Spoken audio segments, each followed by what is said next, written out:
Good morning. Welcome to Cucina. Today we're going to be filming our 4th episode, and it's going to be what's known as Greek lasagna, but it's pastitsio.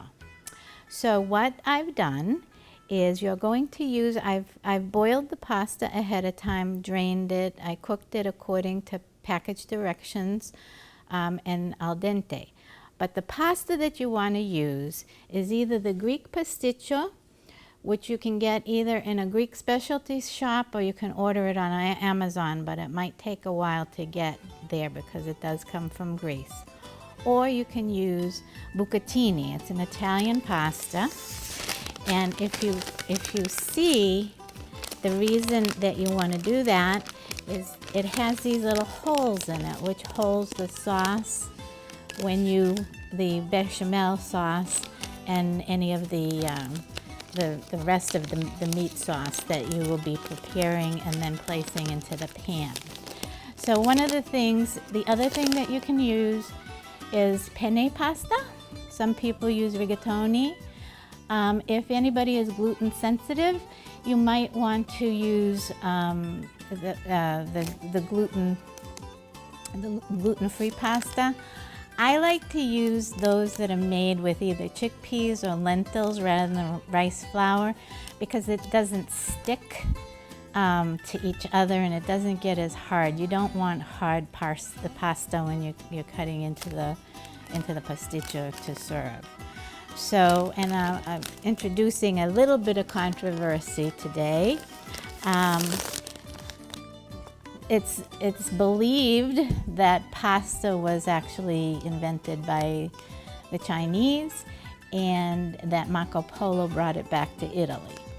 But there are several historians that dispute that claim and say that because they found in several of the ancient ruins for the Greek and the Roman ruins that they had a pasta type in the drawings when they were cooking. And in addition to that, the Greeks and the Italians are now having a little conversation about was it really the Greeks or the Romans that invented the pasta. And the Greeks were slaves to the Romans and they were generally the cooks, and they think that that's how it was introduced. So I'll just leave that to the historians to ponder. There's some of the Greek cooking shows from New York and Greece. They specifically mention that the pasta was actually created in the Mediterranean area. So ponder that for thought. In addition to this, what I've done, again, I've boiled this ahead of time, and you might want to do that because this takes fairly a long time to make. So you might want to just make these things in stages. So I'm going to now butter the casserole. So I just take it, make sure your butter is at room temperature, and then you want to butter this. Put this over here so you can see. You want to butter the casserole prior to placing and make sure that you drain your pasta. You don't want any moisture in there because it'll affect the quality of the dish. So butter it well. If you don't want to use butter, you can use olive oil if you like. Or if you're a vegetarian, true vegetarian, you can use one of those plant-based butters if you'd like. I've never used that, so I can't really attest to the quality. I take a little bit of parchment paper and then just take the butter and spread it all around. Okay.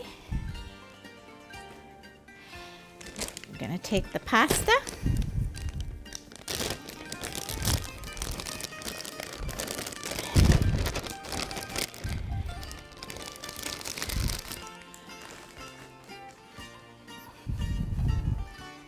And again, see, you want this good texture.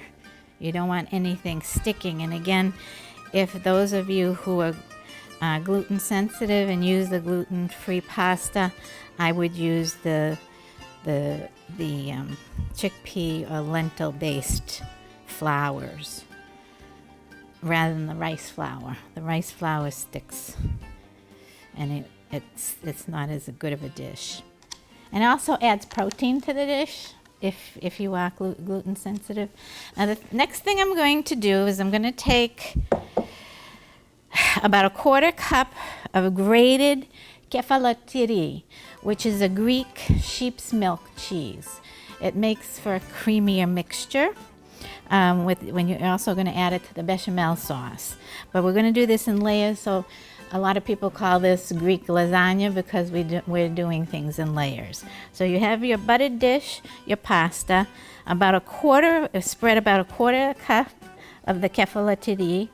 If you don't want to use that, sheep's milk is also easier to digest, but you can also use a mixture of Romano and Parmesan, Asiago, cheese. Just make sure with the Parmesan and the Romano you mix it, because it can be a little bit tart if you don't. So I'm using a little bit more, but that's okay. I like cheese, and I think everybody else does too. So what I'm going to tell you a little bit about the cheese. Now if you're going to use the kefalotiri, it's going to come in a wheel like this. You can get it at Market Basket and again at some of the Greek specialty stores. And it's going to come in a wheel. And what you want to do is grate it. And you want to use one of these hand graters. And you want to use this size hole. And what you're just going to do is put it in a dish and then grate it. Make sure you have plenty of room and not grate your fingers, because that's not part of the recipe. We're going to take a little break and we're going to come back, and then we're going to start the meat sauce.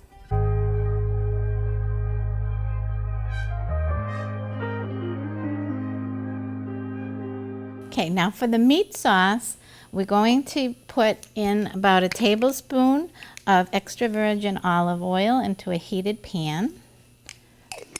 Let that heat a little bit. Then we're going to add finely chopped onions. 1 onion or 2 medium.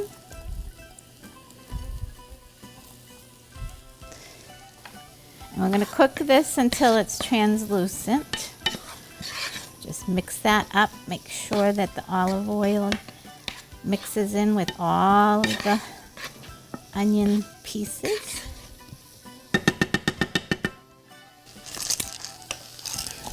Add a little crushed black pepper while you're waiting for that to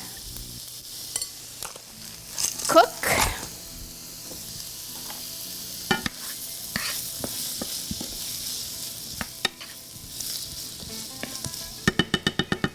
It shouldn't take too long. Add a little salt to taste. In the recipe, I will identify how much you should put in each of the ingredients in the recipe. However, the salt and pepper is really to taste, so you can experiment on what you would prefer. The type of meat that you want to use is a lean meat, either Hamburg or bison meat. Today I'm using bison meat. Or if you're a vegetarian, you can use a good plant-based meat. I hear that I've never made it with Impossible Meat or whatever, those different brands, but I hear they're quite good. So if you want to do that instead, you by all means you can do that. Okay, the onions are almost done. I'm going to add the meat. You're gonna cook this until, I like it browned. Some people cook it a little less, but I don't do that. But it's to your preference.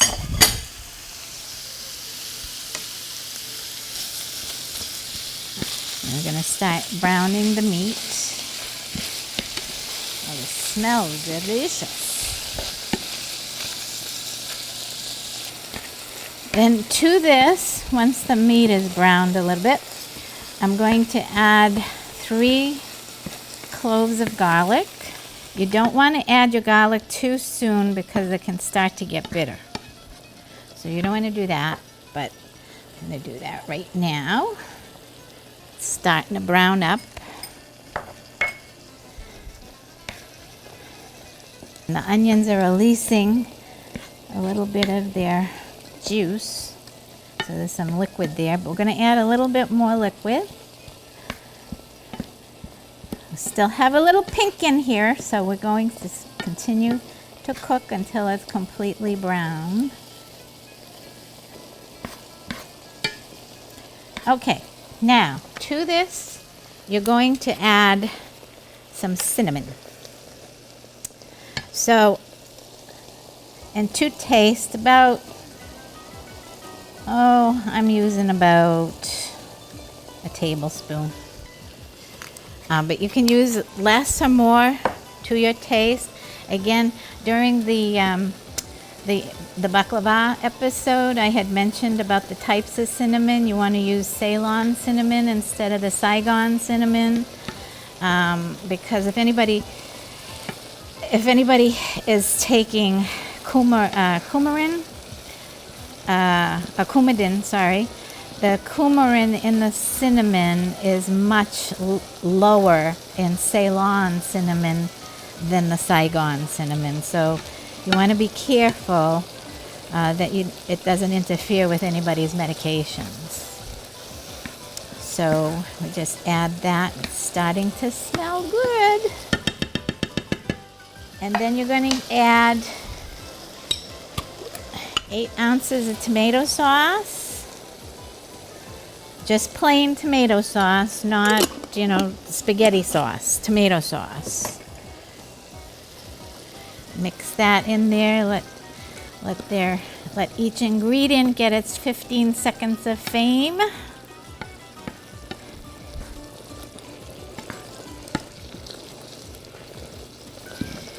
Then about 1 ounce of wine, a red Cabernet Sauvignon is a good, about 1 ounce. A little bit more.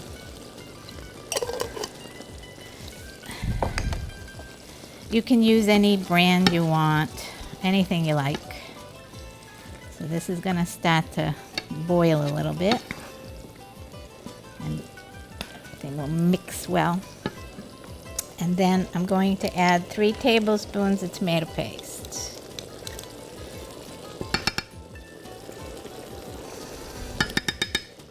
Or about.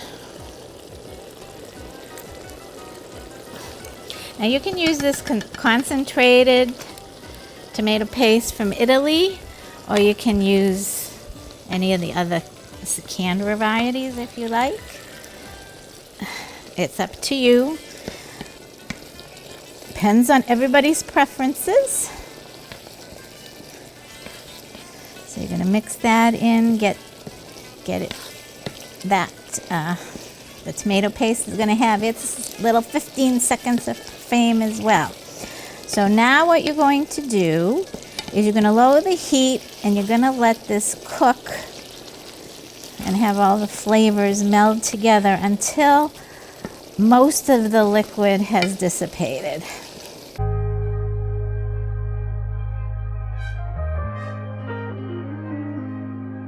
Okay, now as you see, all the liquid has dissipated. So you're going to take it off the heat, and then you're going to spoon the meat sauce over the dish. Okay.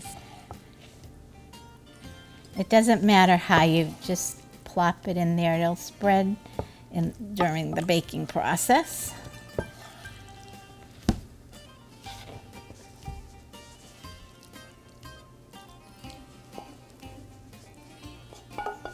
Get every little bit.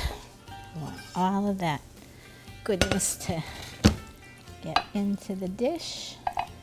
Spread it around. Okay, now you're going to take about a quarter of a cup of the kefalotidia that we grated previously and place that on top. So we're layering it with the pasta and the meat sauce and the cheese, and we're going to layer it again.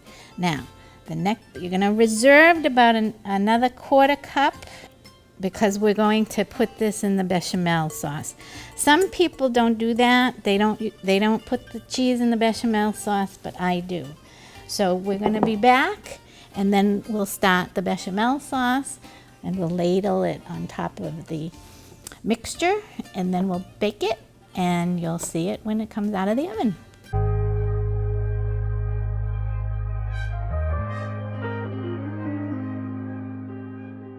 Okay, so now we are going to make the bechamel sauce. So you're going to take a pan, and you're going to scald 1.5 quarts of milk. That's about it. You can use a little less, a little more, whatever you like. It needs to be full fat milk. So it doesn't matter what kind you're using. I like to use goat milk, but I'm using regular old cow's milk. Goat milk is easier to digest. And those of you who can't tolerate milk at all, you can use an alternative. However, I would use the oat milk rather than any of the nut milks because it makes a creamier sauce. So we're going to scald this. It's going to take a while. Scald the milk.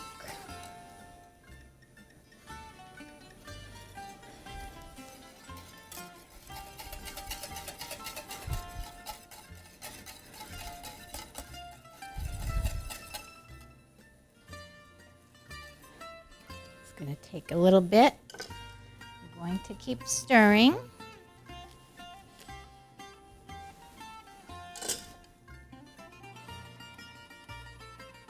I'm just testing it like you do for the bottled milk for babies. So it's starting to heat up a little bit. We're going to add 3 tablespoons of butter, and we're going to melt that down.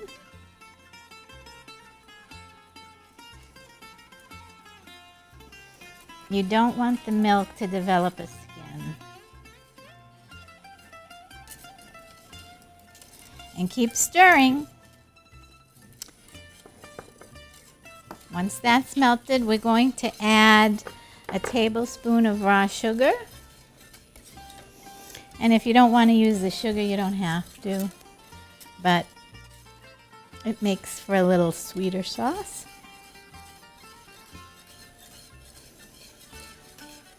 See how creamy that's getting? Beautiful.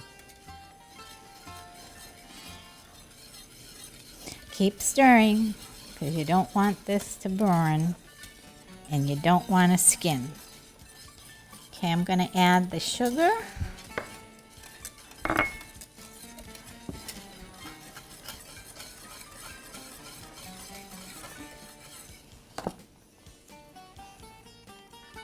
Down the heat a little bit. It's getting a little salt.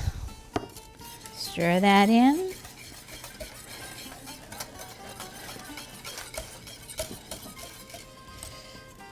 A little white pepper. I use white pepper instead of the black pepper because it doesn't look good in the sauce when you have black flecks in it. Okay, and then to help thicken it a little bit, because you need to have a nice thick sauce, not too thick, but thick enough, you're going to add about 1/4 of a cup of farina.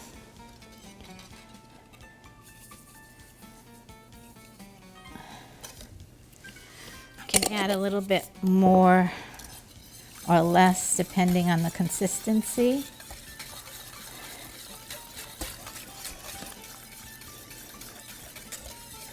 And keep stirring because you don't want any lumps either.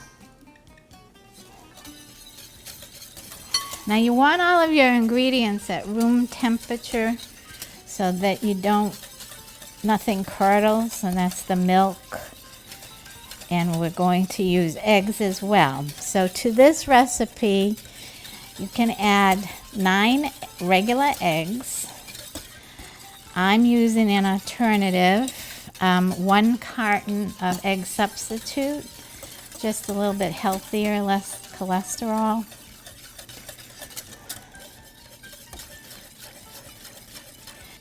Okay, I'm going to add a little bit more farina. This just helps to thicken the sauce. Some of the recipes add flour to thicken the sauce. If you want to do that, you can do that as well. It should be almost a custard consistency.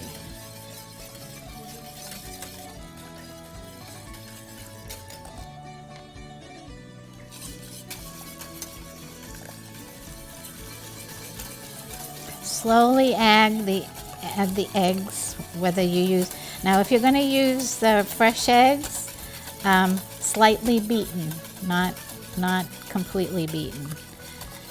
Some people, in order to make the sauce a little fluffier, you might want to separate the egg yolks from the whites and then beat the egg whites and then add the egg yolks.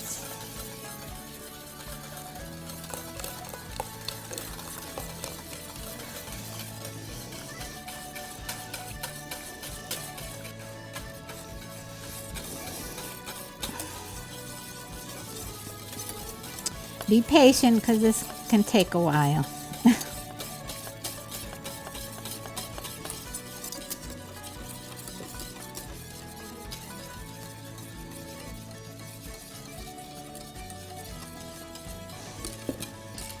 Okay, this is starting to get a little thick.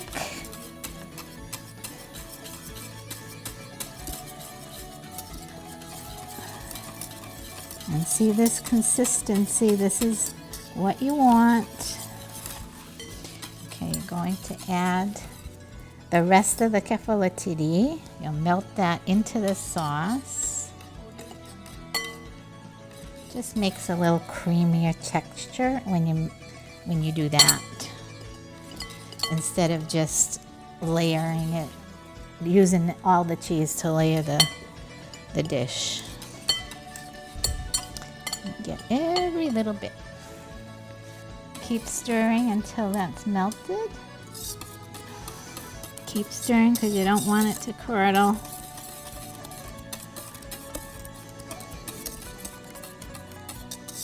Okay, then you're going to add your nutmeg. Like I said, a little bit goes a long way.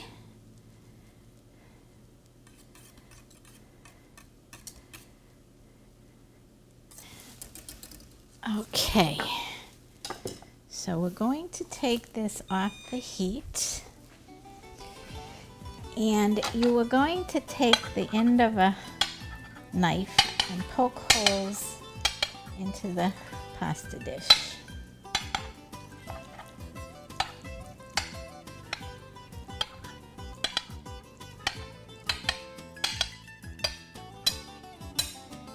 And why are we doing that?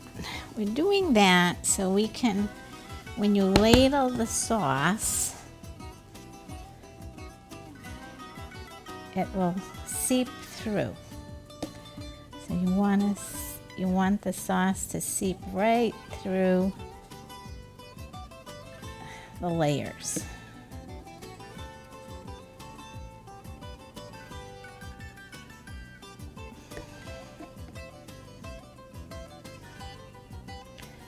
So let that have a chance to go through. And then you're going to ladle the rest for the top.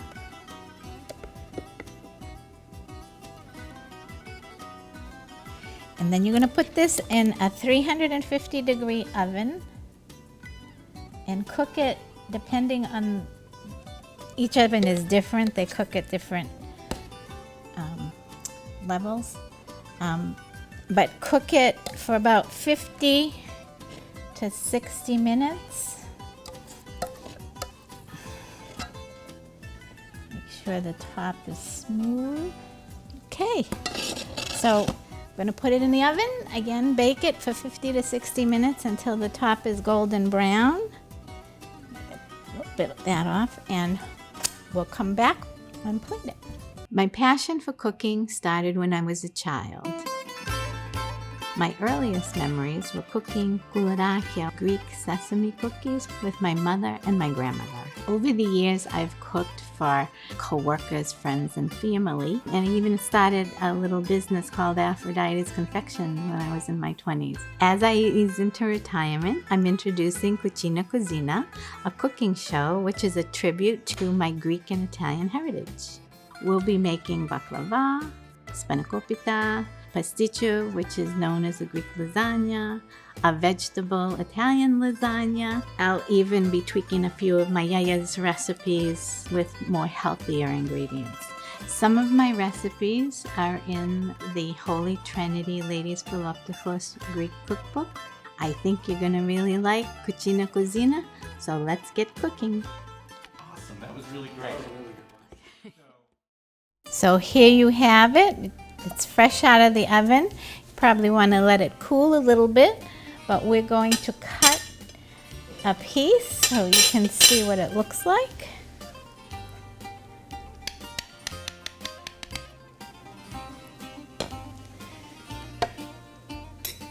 And there you have it. Make sure you cool it before you cut it and then serve, so it'll be warm. And then if you want to freeze it, if you have extra servings, you can freeze it. It freezes very well. And then you can place it in the freezer and take it out, warm it up in the microwave. And there you have it. So thank you very much for joining us today. I hope to see you on future episodes. And Kali Orixi.